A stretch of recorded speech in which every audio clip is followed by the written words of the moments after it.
Okay, so this is kind of a dream come true. So thank you all for being here and making my dream come true. This is pretty wild. So thank you. This was very intentional.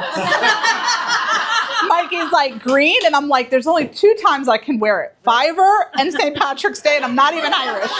So it's here. Okay, so I want to talk about 4th quarter prep. That's what we're going to talk about today because this is the perfect time. It just worked out so beautifully. July, August, really August is when brands are going to start sourcing you guys for work for Q4. Yes, July, August. And so we want to get our gigs up and ready. We want them to be well optimized. We want to put our best foot forward so that they're ready to hire us. Q4 is our Christmas as freelancers. Obviously Christmas anyway, but as freelancers, creators, this is when we make the most amount of money. Heather, am I right? Yes. Yeah, Olivia, am I right? Yes. Kara, am I right? My first one. Shoot. Okay. Samantha, are we right? Yes. Okay. So we make the most money in Q4. We want to take the most advantage of it. So this is my strategy that I've come up with, but also paying attention to Olivia, to Heather, who I've worked with now for a couple of years, and seeing how they maneuver Q4 to see what's really the most successful that you can be. Brands spend the most amount of money. This is when they are literally pushing all the ad spend for the holiday campaign, as well as to spend their budgets, or to exhaust their budgets. So what we're going to go over today is your basic gig prep. Really quick, am I supposed to wait for Michelle? No. Okay. So basic gig prep, how we want to prepare our gigs. We already did the optimization for each of your gigs. Now we're going to talk about general strategy, pricing strategy. I kind of already teased on that, which is like lowering it, upsells and packages and things that we want to get ready for and have the answers ready to go, content and holiday setup, negotiation hacks, and then we're going to have a roundtable. So this is going to be about 15, 20 minutes, and then I want to open the floor to just all of us talk about our strategies, what we want to work on, and just have like a little mastermind together. I think that'd be really fun. Okay, so our basic gig prep, for those of you that are in my community, you do know that my number one that I learned firsthand, do not edit your gigs more than 1 time a month. Once every 30 days. If you are in there constantly making changes, you will see a huge drop in your impressions and your ranking. 1 time a month. So what does that mean? We are going to plan out. I went too far. We're going to plan out our edits. So if I gave you a list, you're going to make your list. You're going to get your intro video filmed, edited, ready to upload the day you click edit. If you are going in there and one day you change your title and then the next day you do your intro, no. We want to have everything ready to go when we are ready to edit. Plan out the edits, create your intro videos, get your pictures ready, have everything ready to go. You have 24 hours to make all those edits. 24 hours. So if you start editing at noon, you want to make sure by noon the next day, you are done. Not touching your gig anymore, okay? Oh, and really quick, I put this in here. Make a backup. This is actually one of my least favorite things about the Fiverr gig setup process. Hello, if anybody wants to listen to my advice here. There is no undo button. There is no undo button. There is no past version. As soon as you make an edit, it overrides the previous gig. So if you have a well-performing gig, you take screenshots. You take screenshots of your analytics. You only have 3 months of analytics. After the 3 months, you don't know what happened a year ago. We can't even look back to see how we did last Q4. So we want to screenshot all of that, save that into a folder, make sure you have a hard copy of your intro video. Where is the intro video? I've had this happen where I replaced my intro video and then I went to go look to see, because my impressions dropped, so I went to go put my old intro video back. I had an issue where my hard drive got corrupted and it was gone. And I couldn't do it. I didn't even live there anymore, so I couldn't recreate it. So you want to make sure that you're most likely putting it on the cloud because externals can get corrupted. Make sure you have a backup. You have a backup of your images, your thumbnails, your intro videos. You get the idea, right? I can't stress that enough. Okay, start accepting offers. This is actually something I learned from Olivia. This is her strategy, which is if you can take an order every day, it will create a snowball effect. Once you start getting more and more orders and you become a little bit pickier about the jobs you want to take, it's very easy to say, I'm not going to do that for $100. I should be doing that for $300. And then all of a sudden, day 2 comes around, less jobs. Day 3, the less you work on Fiverr, the less your messages will happen. So we want to make sure that now, as of now, we are starting to accept offers to really start kickstarting that snowball. Please go ahead. Yes, yes. She told that to our community. What was it, 6 months ago now? No, it's been like, that was like. Was that last year? That was last year. That was like wow. She literally shared that with us in the community, and within days, members were implementing it and they started getting more and more orders. I recently implemented it, so I've kind of had a low spurt just because I'm working on other things. So I paused my gigs. I took some time off, so I wasn't getting as many messages. I literally took one order that same day. I got 3 new messages, closed 3 more orders. So it's true. It really works. You already know what a lot of you know. If you have a bad feeling about a buyer, there's that gut feeling where you're like, he's going to be such an asshole. I know it. Mm-hmm. Don't do it. Don't do it. Especially if you're a newer creator, you're still trying to build up your account. Cancellations, especially right now, even if you're established, but especially new sellers, can really be detrimental to your account. So I'm not saying accept every offer that comes your way. Like still have your guard up, so that you're not working with bad buyers that could potentially cancel or leave a bad review. But what I'm saying is be extra flexible during this time. Start accepting those offers. Response rate matters. I think everybody in here had a really good response rate. I think no more than 2 hours, maybe one other person. I can't even remember, so I'm not gonna call you out, but get your response rate up. We want an hour, okay? We want an hour. I don't have the gigs up right now. You do not want to show that you are having 5-hour response times, because the brand's going to start looking at other creators. They go to see yours 5 hours versus Sarah has an hour. They're going to contact her. You're there. You're ready to work. You're showing that you're excited to work with them. That's really, really, they want good customer service too, not just a great video. This is going to increase your chances of a repeat buyer. Okay, so get those response time up and keep it up. Add more gigs. I talked about this with pretty much everybody. We want to have as many gigs as we can right now. We want to have more reach. We want to be out as much as possible. I was just telling Kara, you can have similar gigs. They're almost duplicate. It can be the same intro video, same pricing, same gig description, just change up the title a little bit. Create those multiple gigs so that you have more reach. We're not looking to have those, every single one of them perform. We're not looking to have everyone be our star sellers. That's not going to happen. We're going to have a couple of top performing gigs that bring in the leads, and then we filter them, we funnel them through to our other gigs to boost those. And then, like she said, it's just going to like toggle back and forth. So we want more gigs. Yeah. You want to boost that main gig. You want to get 20, 30 reviews there. But if it's like super oddball, like, I don't know, they specifically want you in your garage, that is a niche gig that can promote that gig. You know what I'm saying? So yeah, that could work really well if it pertains, like you said. And you do that by the filtering part. You do that by when you create your offer, which gig you choose? Yep, okay. Exactly. In your custom offer, you're going to change the gig and then funnel them through there. So the snowball effect, how do we make that happen? So I made this chart with ChatGPT. Missy tells me ChatGPT is better with images. Yes. And I think it was right. So it took me a couple prompts, but I almost want your gigs to look like this, where maybe not as steep of a drop, but we want to continually, gradually raise our rates throughout the year. But then as Q4 is approaching, we want to bring ourselves back into a more competitive standpoint. That doesn't mean that we're not going to be cheap. That doesn't mean we're going to be cheap. Doesn't mean that we're going to lower our quality.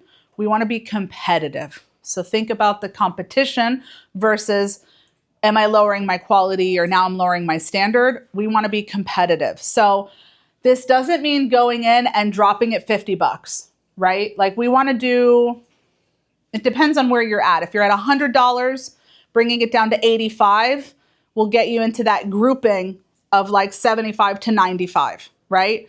If we're at, let's say 300, now how do we bring that down? So that might be a gradual process that could start now. I've seen if you increase your rates too much by over $10, you're going to see a drop in impressions. So the way that I think of the main page of the Fiverr search results is that, and this is my theory, I don't know if this is true or not, but I've seen it to be pretty accurate, is that Fiverr will like to show a certain number of gigs that are between 50 to 75. They'll show a number of gigs between 75 and 150, and then a number of gigs between 150 to 200. And if you look at the first page, it'll make sense. There's a pattern, right? And so if your gig is the oddball out, Fiverr is like, where do I put you? That may be on the third page. That may be, we want to get ourselves into a grouping with other gigs in that group. So take some time, look at the first page of the human UGC subcategory and see what's the most popular price range right now and try and match something a little bit close to that. Gradually, once a month, maybe lower by $10, lower. And then all of a sudden, like you made a keyword switch and you started seeing results, all of a sudden you're gonna bring it to a price point that it just works and everything clicks and you start getting orders. So that's what we're looking for here. And this is really just for Q4. This is temporary, not permanent. So imagine now in January, we can start to, again, creep them back up, $10 a month. You know, no more than, try not to do more than $10 at a time. But now we're creeping it up 1 month at a time, and then we're gonna do the same thing before Q4. I would love, I cannot wait to hear you guys tell me that you use this and you got bombarded with orders. I want you guys to message me and say, Arbel, I'm so annoyed with the Fiverr messages that I have no time to enjoy Q4. I am warning you all now, okay? We wanna be busy, we wanna be annoyed, we wanna be burnt out. I want you guys to tell me by the end of Christmas, I need a break, I need a break, I need a good burnout. In January, things will slow down and you can go back to normal. Take the work because it's coming. Okay, build your holiday upsell stack. So, holiday decor add-on. I've seen this a lot in the community where they'll say, oh no, I didn't charge extra for going out and filming in public. I'm like, no, if I have to leave my house and actually get dressed, you are going to pay for it. So decide your holiday add-ons, decide them now. Again, back to what Heather's saying, we want to respond as quickly as possible. This is going to help us respond as quickly. They come to us and say, hey, I really would like for you to do a video of you in front of your Christmas tree with some presents. It's July, okay? But we're not going to tell them that, okay? It's just, that's what the... Halloween request, like today. There we go. Oh, I completely skipped Halloween. If you have Hobby Lobbies anywhere, they've There you go. Thanksgiving and Yes. fall stuff out. Yes, So, yes. I already saw the skeleton at Costco, yeah. the huge one. Who has that skeleton in here? Oh, no, you don't. Wait, you saw it or you bought it? I don't have it. Oh, okay. I'm like, in New York, you have that here? You must really like Halloween. Exactly. So I don't know who buys that monstrosity, but anyway, the point is, that's why I asked first if anybody had it, because then I'd be embarrassed. But if you have a big yard, maybe fine. But anyway, we want to have those prices ready to go. Do they want Halloween decor? Do you now have to go and pull things out of storage? Do you have to go buy something? Again, we're not going to tell the buyers this. We're not going to say, well, now I have to go to Hobby Lobby and buy. No, we're not telling. Yeah, I already have that ready. I literally just pulled up my box from storage, right? They assume that we're ready to go. We're professionals. We already know what's happening. Q4 is coming. We are going to be ready. Doesn't matter if you have to go spend a little bit of time. You're going to tell Darren, you got to watch the dogs wherever. I'm going to go and get something from Hobby Lobby. But the client thinks you already have it ready. So have that ready to go, okay? Rush delivery package. Heather, have you seen this yet? Rush delivery packages? Where they're asking you to deliver it quickly? Yes. Yeah. So here's another thing. Again, think about it. Do you want to do holiday themes? Do you want to do, Halloween? Do you want to do Christmas? What kind of videos do you want to do now? Start getting that ready, get the box ready, and again, come up with your pricing for rush delivery. They're gonna say, all right, we need a holiday themed video. As soon as you get the product, we need it in 24 hours. What's that price gonna be? Sarah, what's that price gonna be? Extra $100. There you go. Imagine somebody's coming to you for a Halloween campaign and they say, okay, I really want you to create for this, like like the subscription boxes. I've done those where it's like you get all the balloons, you get all the things in it inside, you know? And so we want that for meta ads. Let's think ahead. If they want it for meta ads, I was looking at the room, I'm like, we're all UGC creators, so we all know what we're talking about. So if they want it for meta ads, do you also want some images? Images can be used in meta ads. Missy taught me that. Yes. We're working on ads, and I had no idea. So do you also want some images? Do you want 3 different versions? Do you need the raw footage? Are you going to hire a video editor, or do you have a video editor? So ask those questions of like, hey, this is what else I can do for you. If you're a TikTok Shop affiliate, if you're an Amazon influencer, right? Is that product also on AIP? Is it also on TikTok Shop? Hey, I'm also an affiliate. Here, I can create this on my channel if it matches and, it works for you. I put bundle because I want to talk with you guys more about this is why I bring people together. Because not everyone knows everything. And when you come together and you get to talk like this is when really magic happens. This is why community is so important. I love it. I'm like trying not to cry.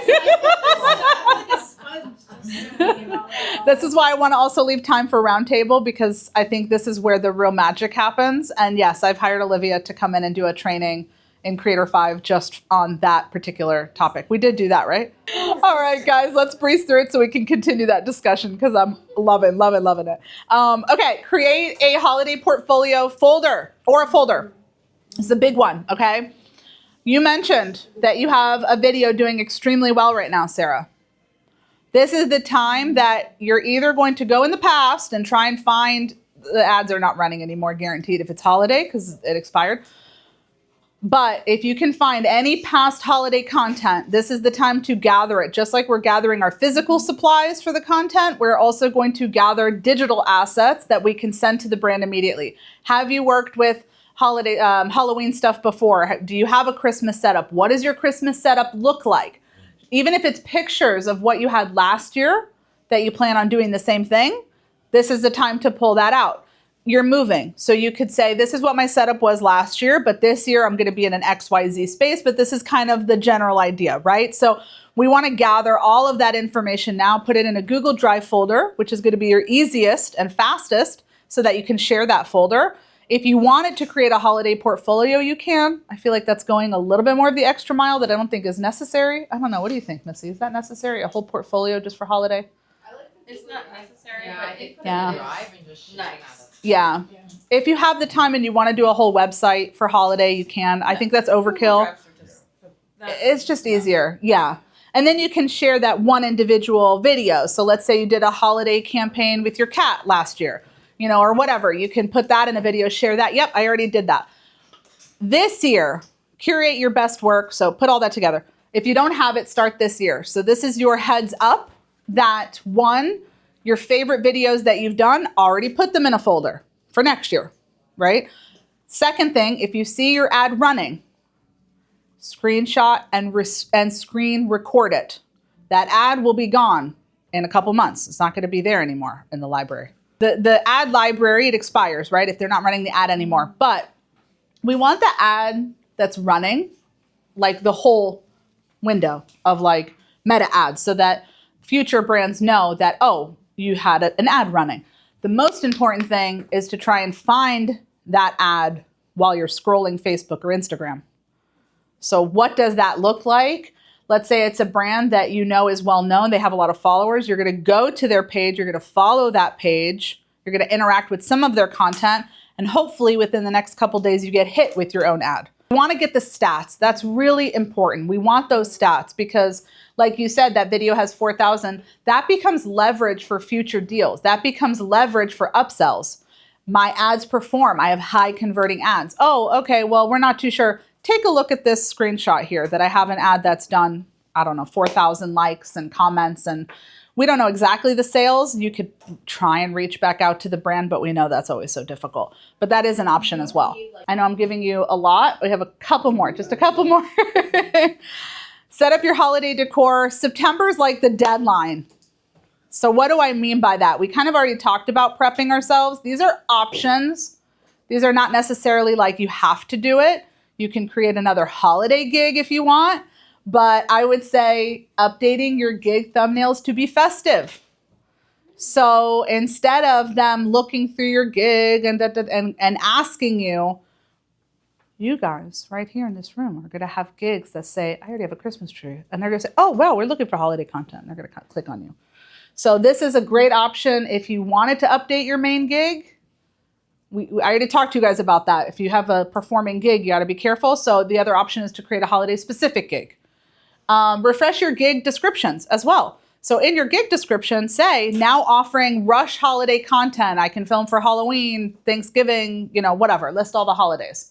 That, your gig description, and I heard this from the CSMs, your gig description helps, bless you, in the search results. So how Fiverr ranks your page is from your gig title and what's in your gig description. So if they're searching Christmas creators and in your gig description you're a Christmas creator, you have better chances of showing up in the results. So at the very least, add some holiday keywords in your gig description, okay? Again, so those are digital things you could do. The next thing is have a quick turnaround. So like we talked about, pull up your holiday stuff. Let me see if I have it on the next slide or not. No. I remember, who was it? Was it James? I can't remember who was it last year. James. That He's so ready. he was so ready. He set up his whole corner. What was it? August or September? That was in July. It was in July. It was in July. He had an entire Christmas tree set up, ready to go. Yeah. Like, because his wife. Yes. So FAQs and then the actual portfolio on Fiverr. Mhm. Yeah. Mhm. And also if you have out, for inbounds, your actual portfolio, your website too. Yeah. That's a great point. Thank you. So again, we want to have quick turnaround. Now, does that mean do the whole thing like James did? I mean, no one really wants to do it that early. It kind of ruins the magic. So what I like to do is I have like a Charlie Brown tree. I bought a smaller tree that's like 3 feet tall, and I put it on the corner of my couch, and then I sit on the floor, and you can't see the base of the tree, so it looks like it's a tall tree because my couch is covering it. And then I sit on one side, so then the couch is covering it, and it looks like I have a full-on tree. So it's like a little corner, and then the rest of my house is normal. Yeah. So you can make it work. And we live in a small place, okay? So you can make it work. Get a small little Charlie Brown tree, get some decorations, get some boxes, wrap them already. Have, again, a little corner if you don't want to do the whole shebang bang, which I understand. So make it, figure it out a way. We're creatives. I'm sure you can figure it out. And then ask your community, whatever community members you're in, hey, does this look real? Does this look like my whole house is decked out for the holidays? Yes or no? That kind of thing. All right, really quick, we're going to go over some negotiation tips and hacks, and then we're going to do a roundtable. And then I think we want to do some content for a little bit. So, okay, respond fast. We talked about that, right? We want you guys to be the first to reply to a message. Please do not use the auto reply. The auto reply sucks. Sorry to say. Almost forgot we're at Fiverr.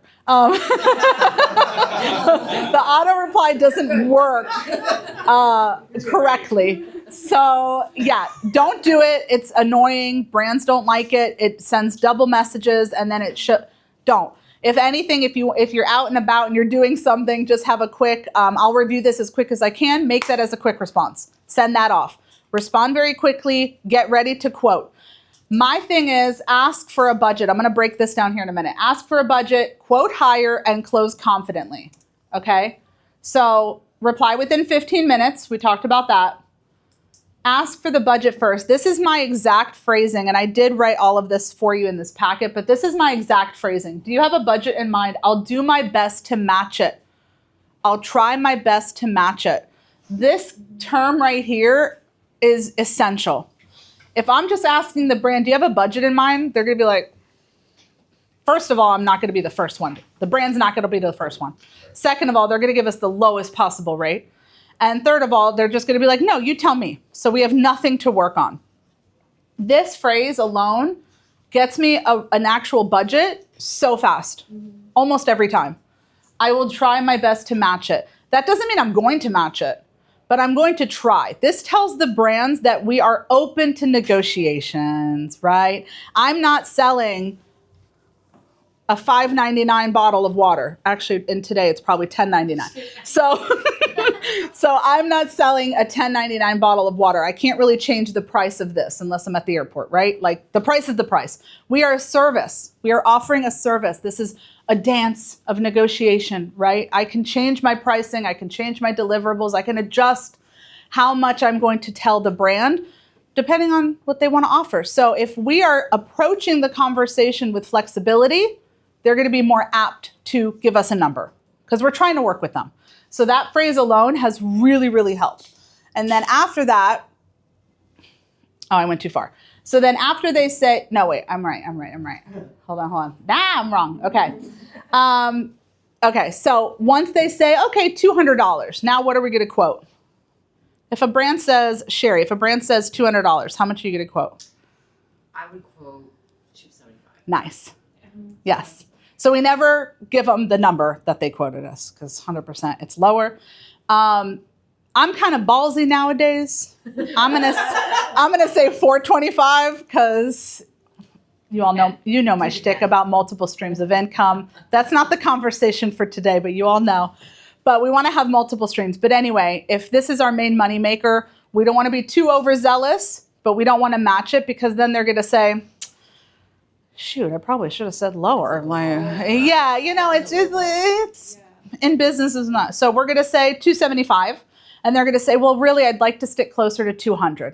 How about we meet $250 in the middle because I need to do X, Y, and Z. And what I'll do is I'll go ahead and send in an extra picture or, you know, send in something that's not going to take you a lot of time to kind of sweeten the deal. They're paying a little bit more, you're getting paid a little bit more, and you're not really adding a lot of work. So again, there's a dance to it. This happens a lot. Who gets ghosted? Everybody. Everybody gets ghosted. On Fiverr, off Fiverr, it's just the way it is. So what I like to do is I follow up within 1 hour. So this happened while I was live on a call the other day. Nectar Mattress, which hires on Fiverr a lot. I've worked with them before. She messaged me while I was on a call with Sarah, I don't know, a couple of you guys. And I was like, you know what, let me just show you guys how I respond to this. So it was a podcast order. And I said, did I ask how much the budget was? I think I did. You did. I did, You did. right? Yeah. Yes. And she told, what did she say? Do you remember? I've worked with a couple more. Yeah. And so I immediately quoted $625. First I did $500. And as I was about to hit send, I erased this 5 and I put 6. It's like, whatever. Let's just shoot for the stars. Like, just land on the moon. And so I did $625. She didn't respond. I said, okay. So I gave it an hour and I said, hey, just let me know what your budget is. I'm going to really work with you to make this work because I would like to work with you on this project. She didn't respond. I let it go. I didn't say anything. I actually normally would respond within 24 hours, but I think it was the holiday weekend or something like that. All of a sudden, Monday rolls around. She said, okay, that works for us. I said, oh, thank you very much. Now, at that point, they say, okay, that works. Who's going to say, do you want me to send a custom offer? Who's going to reply with that? No, it's something offer. Here it is. They said it works. You send the offer as quickly as possible. I sent the offer. Conversation. She's on the computer. I know she's there. Boom, I sent the offer. She immediately accepted it, closed the deal. So we want to be open to negotiation. 1 hour if we get ghosted, then 24 hours, again, saying, I will try my best to match it. I am open for business. I want to work with you on this. Just tell me what it is and I'll make it work. So tell me again what you say on your follow-up, because this is not something I currently do. Okay. Tell me again, what do you say? Tell me again. So if an hour goes by and they stopped responding, like we've had this whole conversation, I give a quote and now silence. Hey. And I'm like, shit, I lost it. I knew it. And I'm going to come back to how you send that number. I'm going to come back to that. So I send the number, an hour goes by, she doesn't respond. I say, hey, feel free to let me know what your budget is, or feel free to tell me if this works for you or not. I will do what needs to be done in order to make this work. In so less words, in so many words. So we're opening the conversation back up again with the initial of like, I really want to work with you on this. I'm going to make this work. Just tell me what needs to be done. Yep. And then 24 hours, I'll send the same thing. Just checking in, seeing if you're ready to get started. I have everything I need. So the 24-hour message is not so much again about the number, but like I'm ready to work. Like if you close the deal right now, I'm gonna start working on this in the next like 2 seconds. You know, it's like so fast. My hair and makeup's already done. Yeah. There we go. Oh yeah. Or you could say, listen, I'm already in the middle of recording. Yes. I'm recording today. I'll put you on my list. Yes, you're in the queue. Exactly. Exactly. And then, okay, 2 more things and then we're pretty much done. One thing is, as I send my quote, I want you guys to feel a little nervous. So every time you send a quote, okay, every time, if it's your first order, if your 10th order, every single time you send a quote, I don't want you to just be like, enter, ready to go. That's my price. I want you to feel a little bit nervous. I want your finger to like hover over the return. Like, should I charge that much? Is that a good number? Yes, it is. And you do it. And you push yourself and you push yourself. Because what's going to happen is confidence is not something that just happens. It's something that you build, that you grow into.